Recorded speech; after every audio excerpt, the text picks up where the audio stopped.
بسم اللہ الرحمن الرحیم وَكَذَلِكَ قَوْلُهُ تَعَالَى أُحِلَّ لَكُمْ لَيْلَةَ الصِّيَامِ الرَّفَثُ إِلَى نِسَائِكُمْ۔ یہ ہے وصول الشاشی کا صفحہ نمبر 154 ہے اور متعلقات نصوص سے متعلق فصل جاری ہے۔ اشارۃ النص کی تعریف اور اس کی ایک مثال آپ نے گزشتہ سبق میں پڑھ لی۔ ایک دوسری مثال آپ کے سامنے ہے۔ مصنف رحمۃ اللہ تعالی علیہ فرماتے ہیں وَكَذَلِكَ قَوْلُهُ تَعَالَى، اور اسی طرح سے اللہ تعالی کا ارشاد اُحِلَّ لَكُمْ لَيْلَةَ الصِّيَامِ الرَّفَثُ إِلَى نِسَائِكُمْ إِلَى قَوْلِهِ تَعَالَى ثُمَّ أَتِمُّوا الصِّيَامَ إِلَى اللَّيْلِ۔ یہ آیت بھی اشارۃ النص کی ایک مثال ہے۔ اس میں بھی اشارۃ النص سے بعض احکام سمجھ میں آتے ہیں۔ اسی طرح سے کہنے کا مطلب یہ ہے کہ جس طرح اللہ تعالیٰ کے ارشاد للفقراء المہاجرین الذین اخرجوا من دیارہم میں فقراء سے بعض احکام سمجھ میں آئے اشارتاً، اسی طرح سے اللہ تعالیٰ کے اس قول میں بھی اشارتاً بعض احکام سمجھ میں آتے ہیں۔ مثلاً اس آیت سے یہ سمجھ میں آتا ہے کہ صوم اور جنابت ان دونوں میں منافات نہیں ہے۔ جنابت صوم کے منافی نہیں ہے، دونوں چیزیں جمع ہو سکتی ہیں۔ یہ اشارتاً اس آیت سے سمجھ میں آتا ہے۔ کیسے سمجھ میں آیا؟ اب آپ اس پہلو پر غور کریں اور اس سے پہلے پوری آیت سن لیں۔ اللہ تعالیٰ ارشاد فرماتا ہے اُحِلَّ لَكُمْ لَيْلَةَ الصِّيَامِ الرَّفَثُ إِلَى نِسَائِكُمْ هُنَّ لِبَاسٌ لَكُمْ وَأَنْتُمْ لِبَاسٌ لَهُنَّ عَلِمَ اللَّهُ أَنَّكُمْ كُنْتُمْ تَخْتَانُونَ أَنفُسَكُمْ فَتَابَ عَلَيْكُمْ وَعَفَا عَنْكُمْ فَالْآنَ بَاشِرُوهُنَّ وَابْتَغُوا مَا كَتَبَ اللَّهُ لَكُمْ وَكُلُوا وَاشْرَبُوا حَتَّى يَتَبَيَّنَ لَكُمُ الْخَيْطُ الْأَبْيَضُ مِنَ الْخَيْطِ الْأَسْوَدِ مِنَ الْفَجْرِ ثُمَّ أَتِمُّوا الصِّيَامَ إِلَى اللَّيْلِ۔ اس پوری آیت میں آپ غور کریں تو آپ کو سمجھ میں آئے گا کہ اللہ رب العزت نے صبح صادق طلوع ہونے تک کھانے پینے اور بیوی سے جمع کرنے کی اجازت عطا فرمائی ہے، اور جب اس وقت تک بیوی سے جمع کرنا جائز ہے تو بلا شبہ صبح کا جو اول وقت ہوگا وہ جنابت کے ساتھ پایا جائے گا، کیونکہ جب صبح تک مباشرت حلال ہے تو اس کے بعد جو پہلا جز آئے گا دن کا وہ بلا شبہ جنابت کے ساتھ ہی پایا جائے گا۔ مثال کے طور پر 3:30 بجے سحری کا وقت ختم ہوتا ہے، صبح صادق طلوع ہوتی ہے، تو جب 3:30 بجے تک بیوی سے مباشرت کرنا جائز ہے اور آدمی اس عمل میں مصروف رہا، تو جیسے ہی 3:30 کے بعد والا منٹ شروع ہوگا تو وہ صبح صادق کا اول وقت ہوا، تو اس وقت وہ آدمی بلا شبہ جنبی ہوگا۔ تو رب تبارک و تعالیٰ کا صبح صادق تک بیوی سے مباشرت کی اجازت دینا اس بات کو واضح کرتا ہے کہ جنابت یہ صوم کے منافی نہیں ہے۔ آدمی جنبی ہو اس حالت میں بھی روزہ رکھ سکتا ہے، کیونکہ جب اس اجازت پر وہ عمل کرے گا اور صبح صادق تک وہ جماع میں مصروف رہے گا تو اس کا جو پہلا وقت آئے گا امساک ہوگا، کھانے پینے اور جمع کرنے سے رکنا ہوگا، اسی کا نام روزہ رکھا گیا ہے۔ وہ جنابت کی حالت میں ہوگا اور اسی کے بارے میں اللہ تعالیٰ نے ارشاد فرمایا ثم اتموا الصیام الی اللیل، پھر تم رات تک روزوں کو پورا کرو۔ تو اس سے اشارتاً یہ سمجھ میں آتا ہے کہ جنابت یہ صوم کے منافی نہیں ہے۔ تو آپ پوری آیت میں دیکھیں، نظم آیت سے یہ حکم ظاہر نہیں ہوتا ہے۔ نظم آیت سے یہ حکم من کل وجہ ظاہر نہیں ہے اور نہ ہی اس کے لیے کلام لایا گیا ہے، لیکن بغیر کسی کلمے کے اضافے کے اسی نظم آیت سے یہ حکم بھی ثابت ہو جاتا ہے کہ جنابت صوم کے منافی نہیں ہے۔ یہ اشارۃ النص کی ایک دوسری مثال ہے۔ ترجمہ دیکھیے، فالامساک فی اول الصبح یتحقق مع الجنابت، اس لیے کہ اول صبح میں امساک یعنی کھانے پینے اور مباشرت سے باز رہنا متحقق ہوتا ہے جنابت کے ساتھ۔ کیوں؟ لأن من ضرورت حل المباشرت إلى الصبح ان يكون الجزء الاول من النهار مع وجود الجنابت، اس لیے کہ طلوع صبح تک جماع کے حلال ہونے کی ضرورت سے یہ ہے کہ دن کا جزو اول وجود جنابت کے ساتھ ہو۔ والامساک فی ذلک الجزء صوم امر العبد باتمامہ، اور اس جزء اول میں امساک یعنی کھانے پینے اور مباشرت سے رکنا، یہ رکنے کا نام یہ روزہ ہے۔ والامساک فی ذلک الجزء صوم، اور اس جزء اول میں امساک یہ صوم ہے، روزہ ہے۔ امر العبد باتمامہ، اس روزے کے پورا کرنے کا بندے کو حکم دیا گیا۔ فکان ھذا اشارۃ الی ان الجنابۃ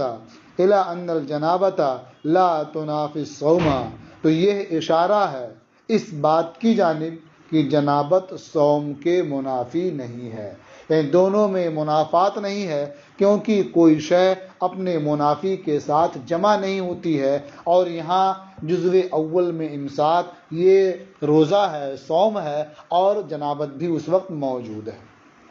تو سمجھ میں آیا اشارتاً کہ جنابت صوم کے منافی نہیں ہے۔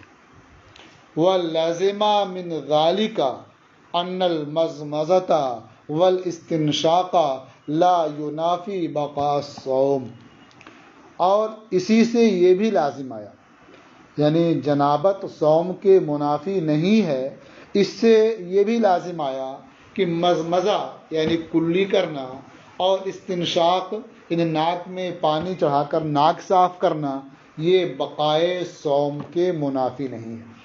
یہ کیسے معلوم ہوا؟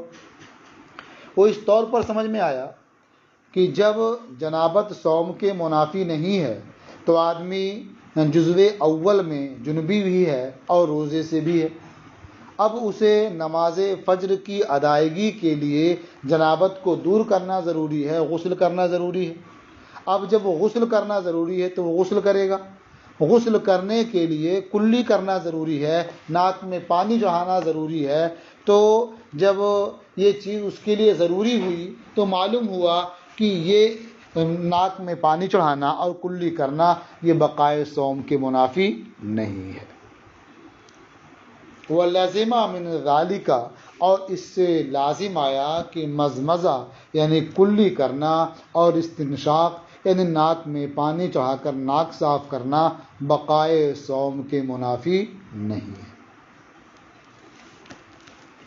وَيُتَفَرَّعُ مِنْهُ أَنَّ مَنْ ذَاقَ شَيْئًا بِفَمِهِ لَمْ يَفْسُدْ صَوْمُهُ، اور اسی سے یہ مسئلہ بھی متفرع ہوتا ہے کہ اگر کسی نے کوئی چیز اپنے منہ سے چکھ لی، یہ چکھنا وہ نہیں جو ہم اور آپ اپنے سماج میں بولتے ہیں اور دیکھتے ہیں کہ چکھنے کے نام پر ایک دو روٹی کھا جاتے ہیں، یہ مراد نہیں ہے۔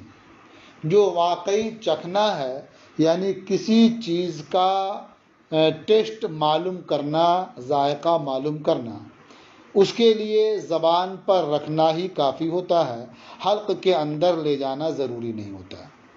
تو اگر کسی نے اس طرح سے کوئی چیز چکھی یعنی زبان پر رکھا اور اس کے بعد اسے باہر تھوک دیا، اس کا کچھ حصہ اس کے اندر نہیں گیا، تو یہ چکھنا روزے کو فاسد نہیں کرے گا، اس سے اس کا روزہ فاسد نہیں ہوگا۔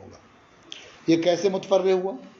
یہ اس طور پر متفرع ہوا کہ مزمزہ یہ صوم کے منافی نہیں ہے۔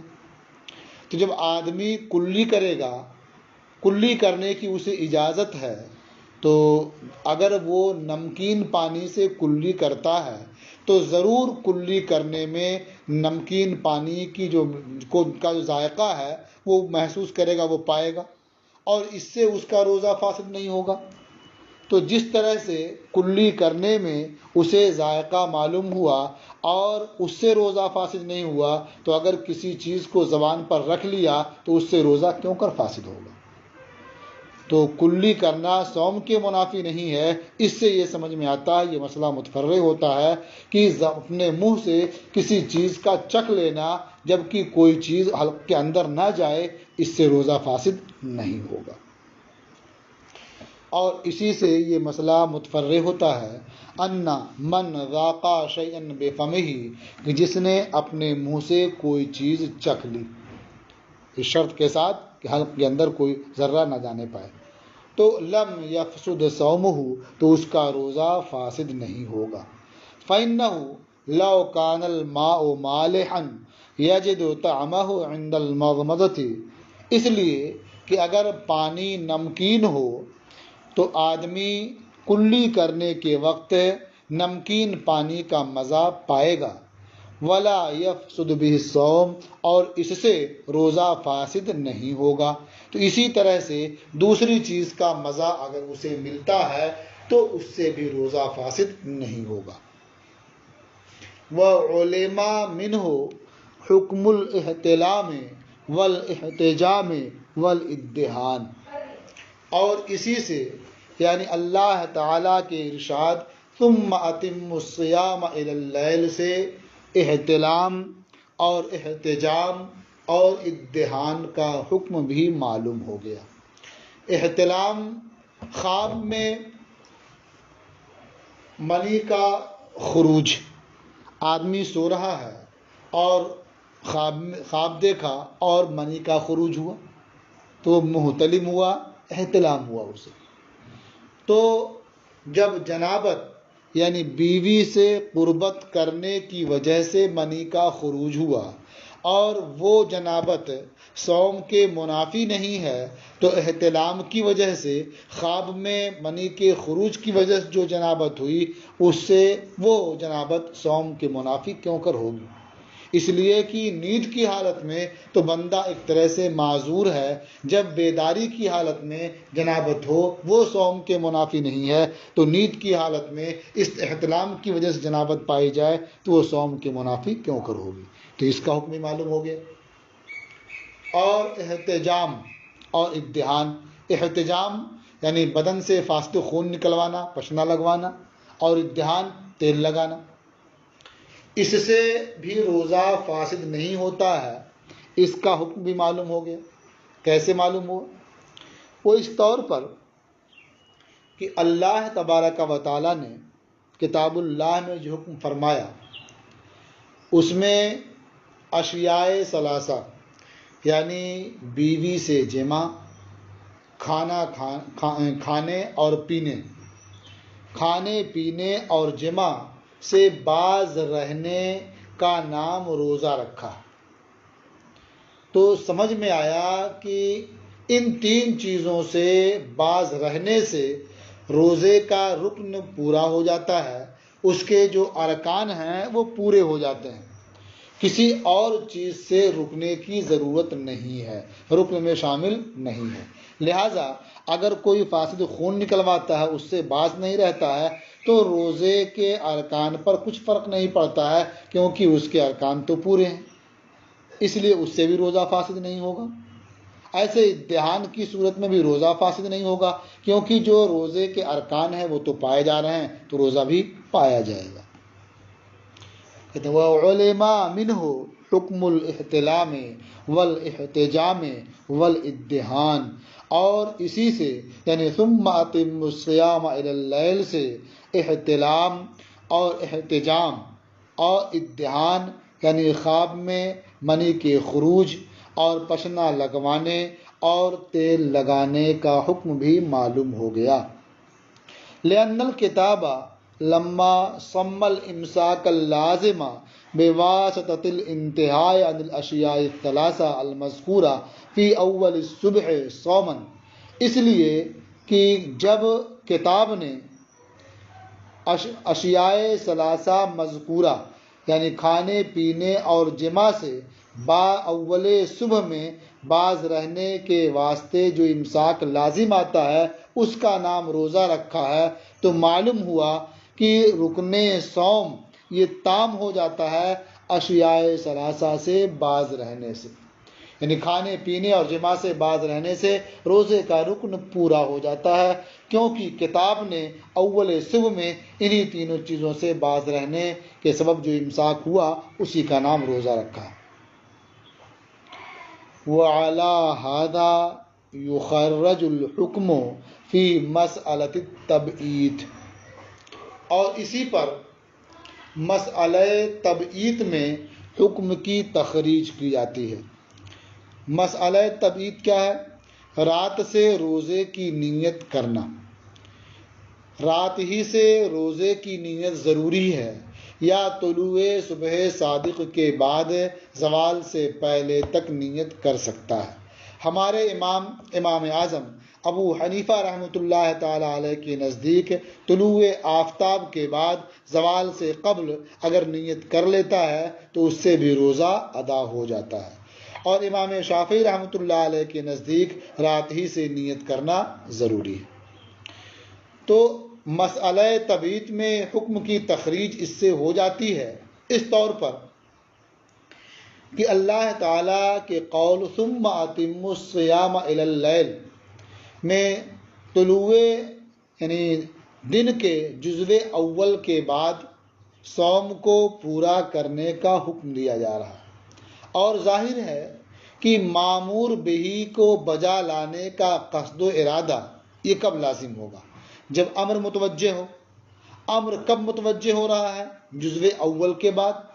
تو معلوم ہوا کہ جزو اول یعنی طلوع صبح صادق کے بعد امر متوجہ ہو رہا ہے، تو اس کے بعد ہی اس امر کی بجا آوری کا قصد ضروری ہوگا، لہذا اس کے پہلے نیت کرنا کچھ لازم نہیں ہے۔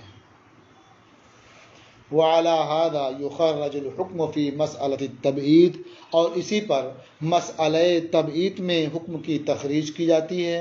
فَإِنَّ قَصْدَ الْإِتْيَانِ بِالْمَأْمُورِ بِهِ إِنَّمَا يَلْزَمُ عِنْدَ تَوَجُّهِ الْأَمْرِ، کیونکہ مامور بہی جو یہاں روزہ ہے، مامور بہی کی بجاوری کا قصد یہ امر کے توجہ کے وقت ہی لازم ہوتا ہے۔ والامر انما يتوجہ بعد الجزء الاول، اور امر یہاں جو روزے کا حکم ہے یہ متوجہ ہوتا ہے دن کے جزء اول کے بعد۔ وہ کس سے متوجہ ہوتا ہے؟ لقوله تعالی ثم اتموا الصیام الی اللیل، اللہ تعالیٰ کے ارشاد ثم اتموا الصیام الی اللیل کی وجہ سے۔ لہٰذا تبعید کا مسئلے کا جو حکم ہے یہ بھی اس سے سمجھ میں آ جاتا ہے کہ رات ہی سے روزے کی نیت یہ لازم نہیں ہے. اگر بندہ طلوع صبح صادق کے بعد بھی نیت کر لیتا ہے زوال سے پہلے تک تو اس کا روزہ صحیح ہوگا. یہ اشارۃ النص کی گفتگو بھی ختم ہوئی. اب انشاءاللہ کل آپ دلالۃ النص کی تعریف، اس کی مثال اور اس کے بعض احکام سنیں گے.